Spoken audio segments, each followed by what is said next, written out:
Assalamu alaikum students.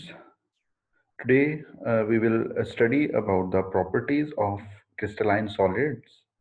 Yesterday we have studied about the introduction of solid, types of solid and some properties and remaining properties, rest of the properties we will study today.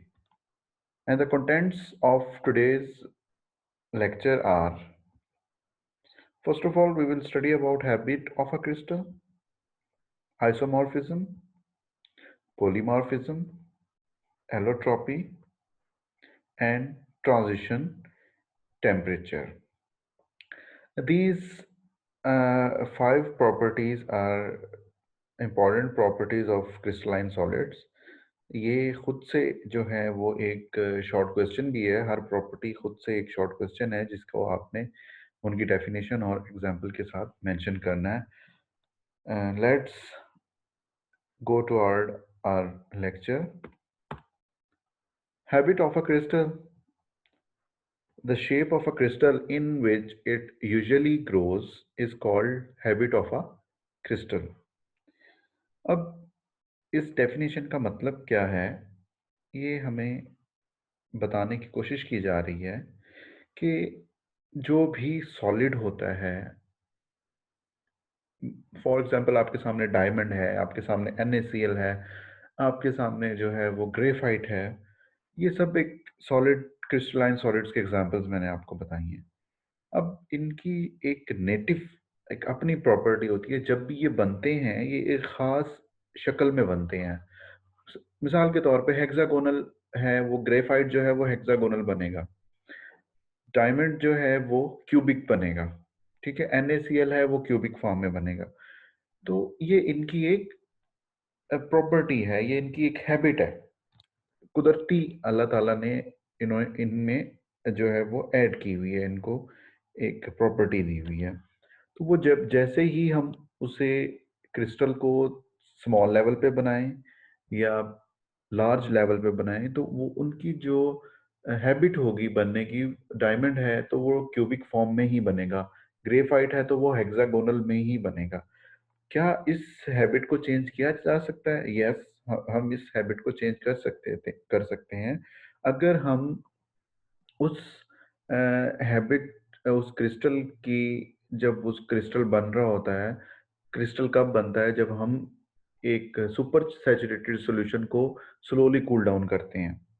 ठीक है, तो वो crystal बनना शुरू हो जाते हैं. तो क्या हम उसकी हैबिट बनने को, जो उसका क्रिस्टल बनता है, क्यूब बन रहा है या हेक्सागोनल बन रहा है, जो वो ट्राइक्लिनिक बन रहा है, मोनोक्लिनिक बन रहा है, क्या बनेगा?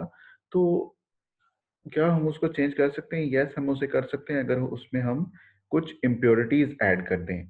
ठीक है, जैसे यहाँ पे एग्जांपल दी गई है कि फॉर एग्जांपल लास्ट लाइन में देखें, a cubic crystal of NaCl becomes, NaCl की जो नेचुरल हैबिट है वो है क्यूब. ठीक है, बट जब हम उसमें कुछ इम्प्योरिटी ऐड कर देंगे, क्या ऐड करेंगे, जब उसमें हम 10% यूरिया ऐड कर देंगे तो यूरिया उसको जो है वो नीडल लाइक स्ट्रक्चर जो है उसमें इम्पार्ट कर देगा. ऑल राइट, ये कुछ क्रिस्टल्स की जो है वो ज्योमेट्रीज यहाँ पे डिस्कस की गई हैं. तो आपको यहाँ हेक्सागोनल नजर आएंगे, ब्लेडेड नजर आएंगे, नीडल फॉर्म नजर आएंगे, हेक्सागोनल नजर आएंगे, और राइट क्यूब्स नजर आएंगे.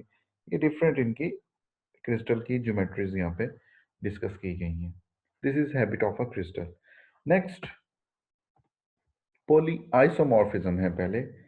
आइसोमॉर्फिज्म क्या होता है? Isomorphism is the phenomena in which two different substances exist in the same crystalline form. क्या होगा इसमें? इसकी एग्जांपल मैं आपको दिखाता हूँ, सही तरह से आपको क्लियर हो जाएगा कि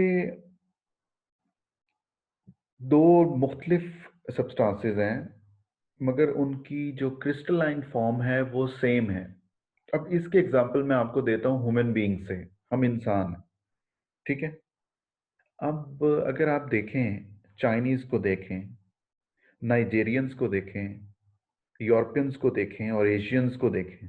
ठीक है, आप उन्हें देखते ही मतलब पहचान जाते हैं कि ये चाइना से ताल्लुक़ रखने वाला है, ये हबशी है, ये नाइजीरिया से ताल्लुक़ रखने वाला है, ये गोरा है, ये यूरोप से ताल्लुक़ रखने वाला है और ये गंदमी कलर के लोग जो हैं वो यानी हम लोग जो हैं वो एशिया से ताल्लुक़ रखने वाले हैं। ठीक है?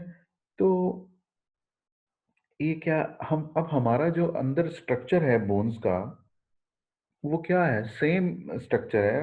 अगर अम, एक ढांचा जो है, अब अगर आपके सामने किसी हबशी का ढांचा हो, चाइनीज़ का ढांचा हो, तो आप नहीं बता सकते कि ये स्ट्रक्चर किसका है। ये बोन्स का स्ट्रक्चर ये चाइनीज़ था या नाइजीरियन था। ऑलराइट? तो 2 सब्सटेंसेस मुख्तलिफ नज़र आने में मुख्तलिफ होंगे, मगर उनकी जो अंदर की क्रिस्टलाइन फॉर्म होगी वो सेम होगी और इस प्रोसेस को हम क्या कहेंगे कि ये एक दूसरे के आइसोमर्स हैं और इस फिनोमेना को हम कहेंगे दिस इज आइसोमॉर्फिज्म। अब क्या होता है, ये दो तरह के मुख्तलिफ सब्सटेंस होते हैं, इनका सिर्फ क्रिस्टलाइन स्ट्रक्चर सेम होता है, इनकी प्रॉपर्टीज केमिकल और फिजिकल एक दूसरे से टोटल डिफरेंट हो सकती हैं। जी, यहाँ पे देख लें आप, sodium nitrate KNO3 rhombohedral structure पाया जाता है। K2SO4 K2CrO4, ठीक है, पोटाशियम सल्फेट, पोटाशियम क्रोमेट, ठीक है। तो इसमें आर्थोरोम्बिक क्रिस्टलाइन फॉर्म है। ये जो रोम्बोहेड्रल आर्थोरोम्बिक क्यूबिक ये आ रहा है ना, ये आप सिर्फ याद रखें ये क्रिस्टल्स के नाम हैं और इनकी शक्लें मैं आपको इनकी शेप्स पढ़ाऊंगा। नेक्स्ट टॉपिक में हम उसको डिस्कस करेंगे, फिर आपको ये इसकी ज्योमेट्रीज इनकी शेप्स याद हो जाएंगी। अब इनमें रेशो क्या होती है? रेशो सिंपल एलिमेंट की तादाद को रेशो बना के लिख दिया। अब मैं एक रेशो आपको बता देता हूँ। 1:1 इधर देखें ज़रा, NaF और MgO, सोडियम फ्लोराइड और MgO मैग्नीशियम ऑक्साइड। सोडियम एक है, फ्लोराइड एक है, तो रेशो क्या है? 1:1। मैग्नीशियम एक है, ऑक्सीजन एक है, रेशो क्या है? 1:1। अच्छा, इसकी देख लें ज़रा, sodium nitrate, potassium nitrate, sodium एक है, 1, नाइट्रोजन एक है, रेशो 1, ऑक्सीजन कितनी है? 3 है, रेशो 3, ठीक है। पोटाशियम कितना है? 1, नाइट्रोजन कितना है? 1, ऑक्सीजन कितने हैं? 3, 1:1:3। इस तरह से ये इनकी रेशो इजीली आप निकाल सकते हैं और रेशो इनकी सेम होती है, क्रिस्टलाइन फॉर्म सेम होती है, केमिकल और फिजिकल प्रॉपर्टी एक दूसरे से बिल्कुल मुख्तलिफ हो सकती हैं, ठीक है। यहाँ पे नेगेटिव चार्जेस आपको नज़र आ रहे हैं, आयन्स नज़र आ रहे हैं, नाइट्रेट आयन, कार्बोनेट आयन, ठीक है। कार्बोनेट आयन पे -2 चार्ज है और नाइट्रेट पे -1 चार्ज है, मगर इनका जो रेशियो है वो सेम है और इनकी जो क्रिस्टलाइन फॉर्म है वो सेम है, यानी ये एक दूसरे के आइसोमर्स हैं। रेशियो इनमें सेम होगी, नाइट्रोजन की 1, कार्बन की 1, ऑक्सीजन की 3 है, नाइट्रोजन के पास, कार्बन के पास भी 3 ऑक्सीजन है, तो इन आयन्स की जो रेशियो है 1:3 है। ऐसे ही ये सल्फेट और क्रोमेट आयन का बना हुआ है और एंड सो ऑन। अभी एग्जांपल देख रहे हैं आप, ये स्ट्रक्चर सोडियम फ्लोराइड और मैग्नीशियम ऑक्साइड क्यूबिक स्ट्रक्चर है, ठीक है। सोडियम और फ्लोराइड के दरमियान जो डिस्टेंस है 235 पिकोमीटर का है और मैग्नीशियम और ऑक्सीजन के दरमियान जो है वो 212 पिकोमीटर का है। तो ये क्यूब बना हुआ है, दोनों का क्यूब बना हुआ है, ग्रीन कलर और रेड कलर में डिफरेंशिएट करने के लिए इनको बनाया गया। अदरवाइज इनमें जो एटम्स की जो सिमेट्री है, जो क्यूब्स हैं वो सेम है। हालांकि सोडियम फ्लोराइड एक अलग साल्ट है, मैग्नीशियम ऑक्साइड एक अलग ऑक्साइड है, ठीक है। इनकी फिजिकल प्रॉपर्टी भी नहीं मिलती एक दूसरे से, इनकी केमिकल भी नहीं मिल रही, मगर इनकी क्रिस्टलाइन फॉर्म मिल रही है, तो इसलिए ये एक दूसरे के आइसोमर्स हैं। नेक्स्ट चलते हैं, पोलीमार्फिज्म। जी, ये 3 प्रॉपर्टीज हैं, आइसोमॉर्फिज्म, पॉलीमॉर्फिज्म एंड एलोट्रॉपी। इन तीनों में आपने कंफ्यूज नहीं होना, इन तीनों का एक खास डिफरेंस मैं आपको बताऊंगा जो आपने जहन में रखना है। आइसोमॉर्फिज्म में अब हमने देखा कि कंपाउंड दो मुख्तलिफ हैं मगर क्रिस्टलाइन फॉर्म एक जैसी है। पॉलीमॉर्फिज्म में क्या होगा, कंपाउंड एक है मगर उसकी क्रिस्टलाइन फॉर्म डिफरेंट है। कंपाउंड, यहाँ पे क्या होगा, पॉलीमॉर्फिज्म में a compound exist in more than one crystalline form, alright. इनकी केमिकल प्रॉपर्टी और तकरीबन इनकी केमिकल स्ट्रक्चर जो इनका बेस होती है, मतलब जिस एलिमेंट से मिलके बनते हैं, वो एक जैसा ही होता है। मिसाल के तौर पे सिल्वर नाइट्रेट 2 तरह के स्ट्रक्चर में पाया जाता है क्रिस्टलाइन फॉर्म्स में, रोम्बोहेड्रल भी, ऑर्थोरोम्बिक भी। कैल्शियम कार्बोनेट 2 तरह में पाया जाएगा, कंपाउंड एक ही है, ट्राइगोनल में भी पाया जाएगा और ऑर्थोरोम्बिक में भी पाया जाएगा। यहाँ पे आप देखें, अभी पॉलीमॉर्फिज्म, ये रोम्बोहेड्रल शक्ल है और ये ऑर्थोरोम्बिक शक्ल है। ये जो ये एक क्यूब बना हुआ है, थोड़ा सा लॉन्गिट्यूडनल है। तो AgNO3 2 फॉर्म्स में पाया जा रहा है, रोम्बोहेड्रल एंड ऑर्थोम्बिक। एलोट्रोपिक का भी मैं बताता हूँ, इससे नेक्स्ट एलोट्रोपिक पे चलते हैं। एलोट्रोपी, एलोट्रोपी में इससे पीछे वाली स्लाइड में आप पढ़ के आए हैं पॉलीमॉर्फिज्म। पॉलीमॉर्फिज्म पॉलीमॉर्फिज्म कंपाउंड के लिए होती है, एलोट्रोपी एलिमेंट के लिए होती है। ठीक है, अब मैं दोबारा से आपको ले जाता हूँ इस स्लाइड पे। ये देखें ज़रा, ये डायग्राम देखें। Polymorphism refer to compound, allotropy refer to an element. ठीक है, जब एक एलिमेंट मुख्तलिफ क्रिस्टलाइन फॉर्म में पाया जाए तो उसे कहते हैं कि वो एलोट्रोपिक फॉर्म शो कर रहा है। जब एक कंपाउंड मुख्तलिफ एलो क्रिस्टलाइन फॉर्म में पाया जाए तो हम उसे कहेंगे ये पॉलीमॉर्फिज्म शो कर रहा है। ठीक है, तो आपने याद रखना है, पॉलीमॉर्फिज्म कंपाउंड के लिए और एलोट्रोपी जो है वो एलिमेंट के लिए यूज होती है। यहाँ पे कार्बन की एग्जांपल दी है। कार्बन जो है वो डायमंड की फॉर्म में जब होती है क्यूबिक होती है, ग्रेफाइट की फॉर्म में जब होती है वो हेक्सागोनल होती है। ये दोनों शक्लें आपके सामने हैं। ठीक है, यहाँ भी देख सकते हैं, सल्फर रोम्बिक होता है, मोनोक्लिनिक होता है। कार्बन क्यूबिक होती है, हेक्सागोनल होती है। टिन का जी SN जो है ये इसका सिंबल है। ग्रे टिन क्यूबिक होती है, वाइट टिन टेट्रागोनल होती है। ठीक है, ये इंपॉर्टेंट तीनों।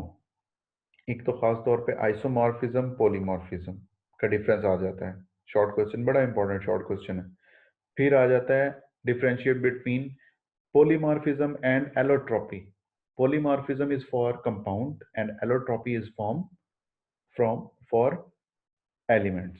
ठीक है, और एग्जांपल्स इसकी कोट कर देंगे, ये दोनों के एग्जांपल आपके सामने।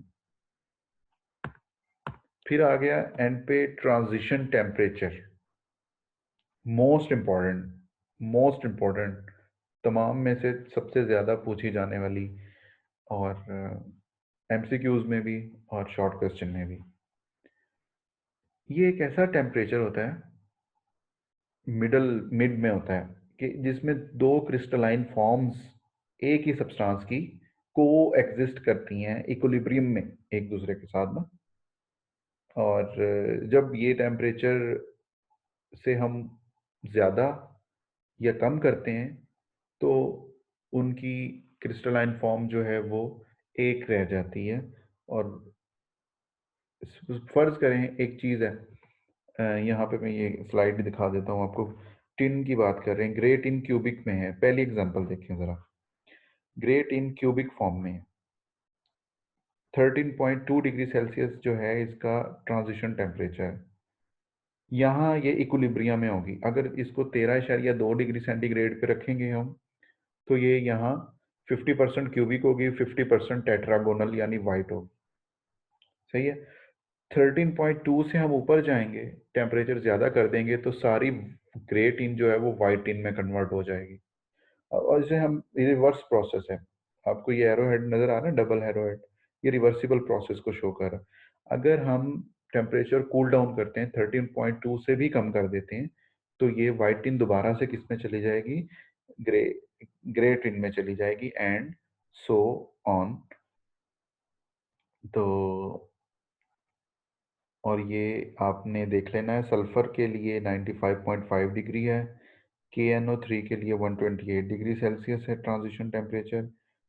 सोडियम सल्फेट के लिए जो है वो 32.38 है।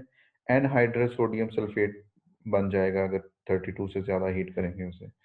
और सोडियम कार्बोनेट के लिए जो है वो 32.38 है। दोनों ही हैं सल्फेट, सोडियम सल्फेट और सोडियम कार्बोनेट का एक ही जो है वो ट्रांजिशन टेम्परेचर है। और ये बात आपने याद रखनी है कि ट्रांज़िशन टेम्परेचर हमेशा उस क्रिस्टल का, उस सॉलिड के मेल्टिंग पॉइंट से पहले ही आता है, ठीक है? क्योंकि अगर हम उसको मेल्टिंग पॉइंट पे ले गए तो उसने तो मेल्ट हो जाना।